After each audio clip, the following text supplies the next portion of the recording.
I didn't know my wife was a child captive until I found her diary after 12 years of marriage. I'm 41. I live in Boise, Idaho.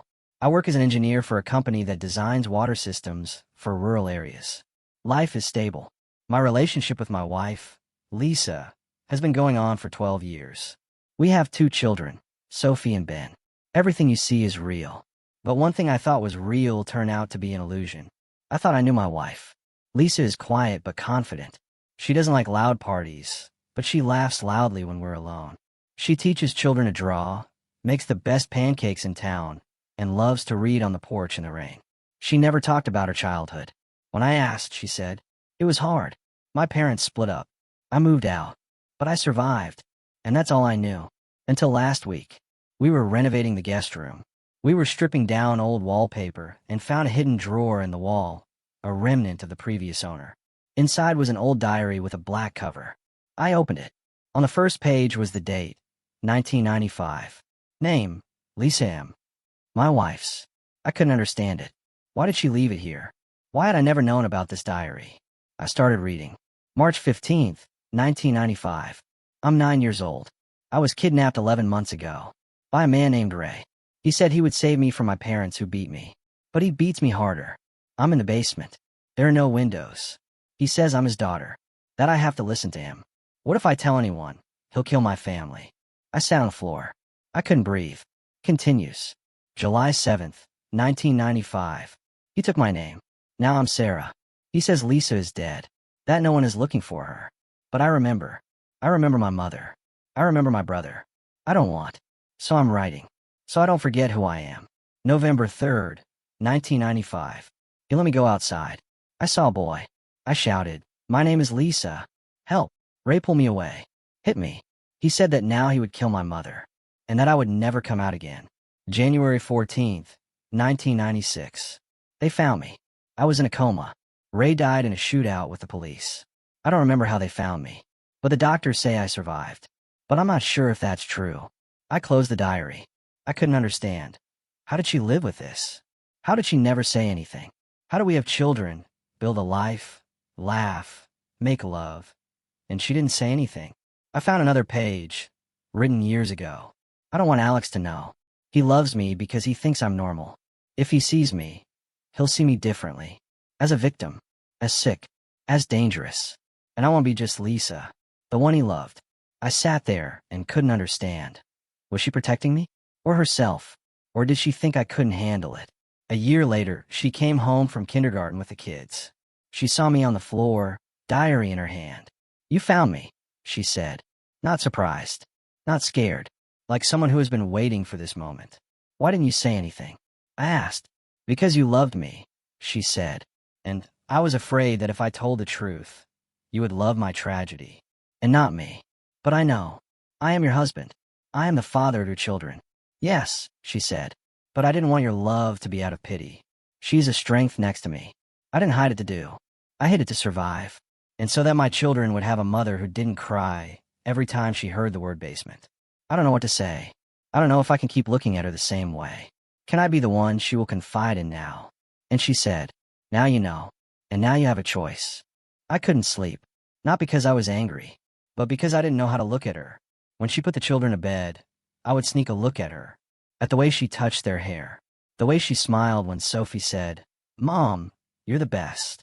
And I couldn't understand how a person who had experienced what was written in the diary could be so gentle. The next day I called my old friend, Dr. Mark, a psychotherapist I'd known since university. He hadn't worked with Lisa, but I said, "I need help. My wife, she was a prisoner as a child. I've only found out now, and I don't know how to deal with it." He said, "Come today, and don't come like a man looking for excuses. Come as someone who wants to understand." I came. When a wife has experienced a trauma that she has hidden for a long time, he said, the main question is not, why didn't she tell? But asterisk, how did she survive? Star, but I am her husband. I said, I had the right to know.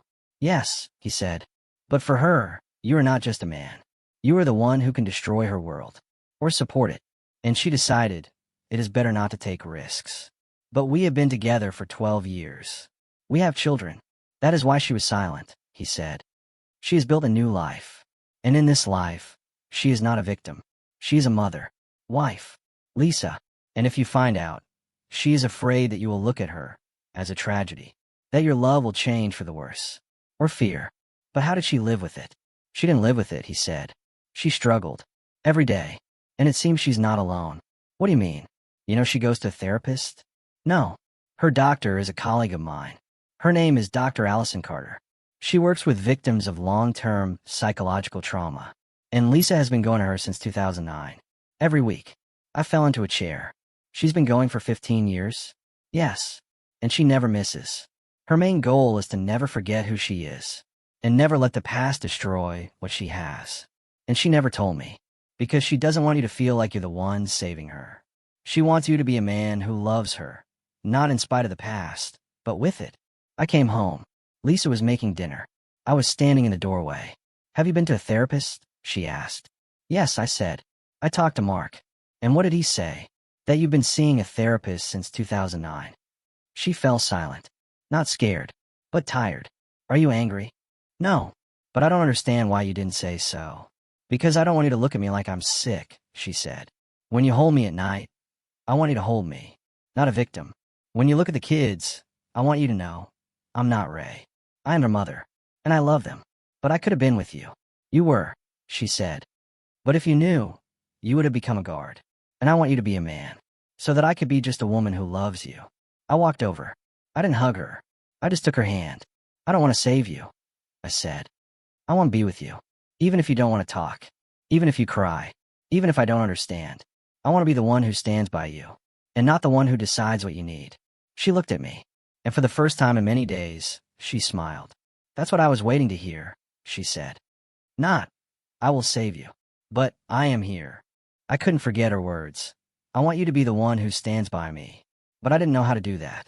I didn't know how to be close without breaking boundaries. How to love without trying to fix you.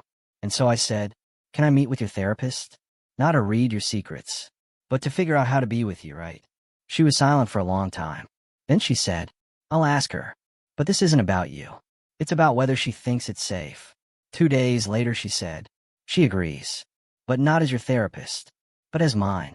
And you won't have a right to ask questions. You're the listener. And only I can decide whether I'll repeat something to you.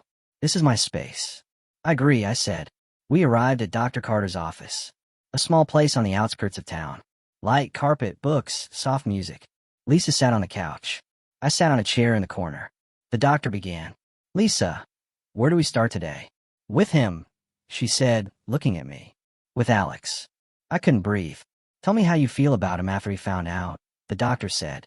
Lisa took a deep breath. I was afraid he would change. That he would look at me like I was a glass person now. That he would speak more softly, touch me more carefully, as if I might break. But he didn't. He said, I want to be with you. And he didn't add, even though. He said, with this. She fell silent. Her eyes sparkled. He's not trying to save me. He didn't become a bodyguard. He remained a man. A man who laughs at my jokes. Who gets angry when I leave a light on. Who hugs me when I cry over a movie about a cat. And in that moment I realized, I haven't changed. But she has. She let me be with her. Even when I was most afraid. But you haven't told him much yet, the doctor said. No, she said.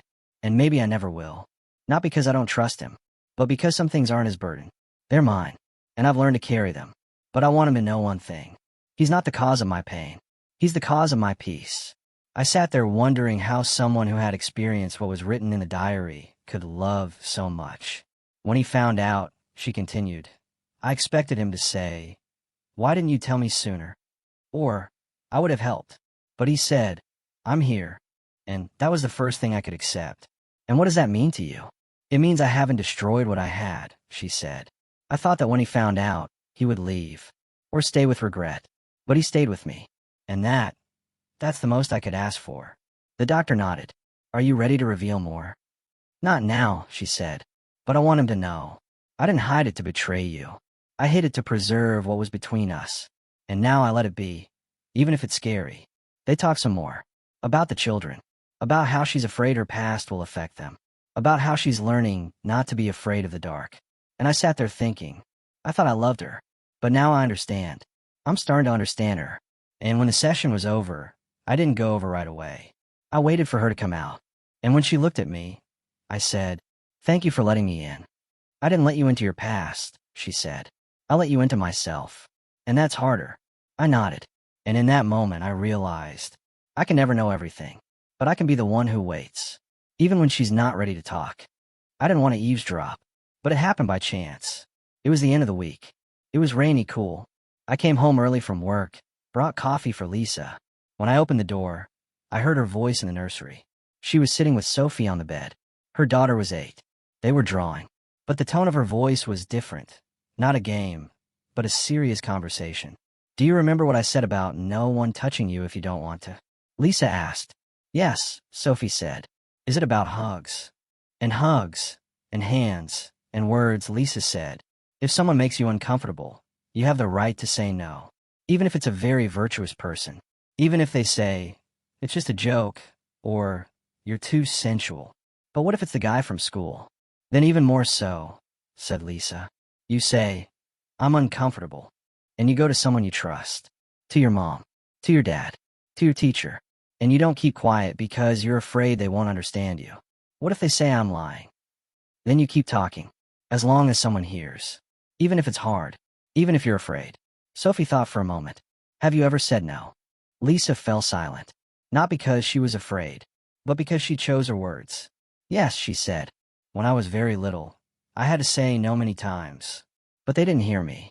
And that's why I want you to know. Your voice is important. And I always feel you. Even if you say it in a whisper. What if I'm afraid?" "Fear is normal," said Lisa. "But it shouldn't keep you quiet. You can be afraid and still speak. Like I am now." I stood outside the door, holding my coffee that had long since cooled. And I couldn't figure out whether it was about the past, whether it was about how she had turned the past into strength. Later, when the children were asleep, I said, "I heard you talking to Sophie. She wasn't scared." "I know. You stood there for a long time. Why didn't you say anything?" "Because you had to hear," she said. "I don't hide it from you. I just don't talk about it every day. But I teach children to be stronger than I was." "You were very strong," I said. "No," she said. "I was alive. And I became strong later. When I started talking. When I found a therapist. When I realized that my past doesn't define who I am now." "But you didn't tell me." "I didn't tell you because I didn't want you to see me as a victim," she said. "But I tell my kids because I want them to never be victims. And that's my way of fighting back.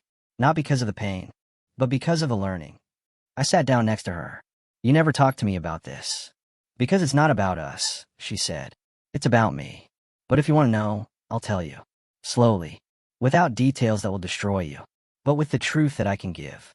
"I don't want you to tell me because you have to," I said. "I want you to tell me when you want to. And I want you to know. I'm not afraid of your past. I'm afraid of losing you if I do something wrong." "You're already doing everything right," she said. "By standing by. By not trying to fix you. By letting me be with my pain. And still loving me." I took her hand. "I don't love you despite the past. I love you with it. Because it's a part of you. And I don't want you to hide that part to make me comfortable." She smiled. And for the first time in weeks, she came to me alone and hugged me long hard. "Thank you," she said. "That you didn't run away. That you didn't become a bodyguard.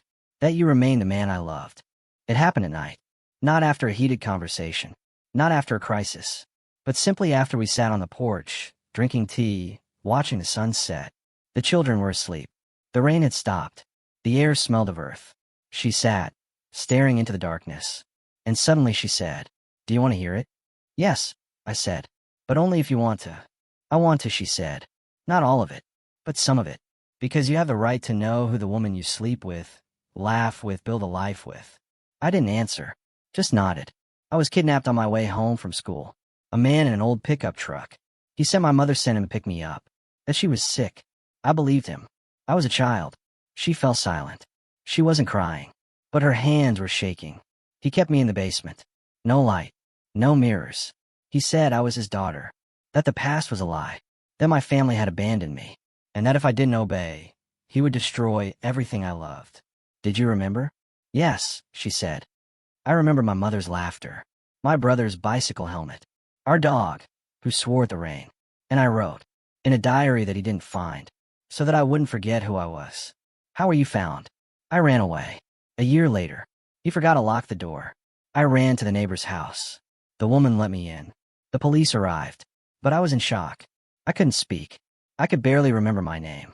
And then doctors, psychologists, a family that didn't know how to talk to me. And I decided, it's better to remain silent. To not be that girl. To just be Lisa. She looked at me. I didn't tell you because I didn't want you to see me through that. So that every kiss we had, every I love you, wouldn't be about regret. I wanted you to love me, not in spite of what happened, but because of who I am. But how did you survive? I didn't survive right away, she said. I survive every day. When I'm not afraid to close the door. When I hug my children and don't push them away. When I laugh at your joke instead of waiting for it to turn into aggression. This is not a victory. This is work. And you are part of that work. Not because you were saving me, but because you allow me to be. I couldn't speak. I just took her hand and held it. I don't want you to think of me as a heroine, she said. I'm not a heroine. I'm a woman who learned to breathe after being strangled. And I want my children to live in a world where no one has to learn to do that. And me? I asked, what am I to you? You are a place where I can be tired, she said. You are someone who doesn't try to change me. You are someone who laughs with me, not at me. You're not a savior.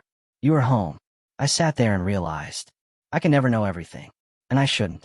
Because some pains are not meant to be shared. They're meant to be survived. But I could be the one who stands by. The one who doesn't demand more than she can give. The one who says, I'm here, even when there are no words. A month later, she brought another diary. Not from the past, from the present. And in her notes about the children, about me, about how she is learning not to be afraid of thunderstorms. Do you want to read it? She asked. Only if you want me to read it. Yes, she said. Because it's no longer a secret. This is life. And when I read her words, Alex brought coffee today. I didn't say thank you. I said I love you. And it was easy, asterisk. I will no longer wait for her to say everything. I will be here, even when she is silent, even when she is afraid, even when the lights go out. Because love is not about knowing everything. It is about being there. When someone learns to breathe again,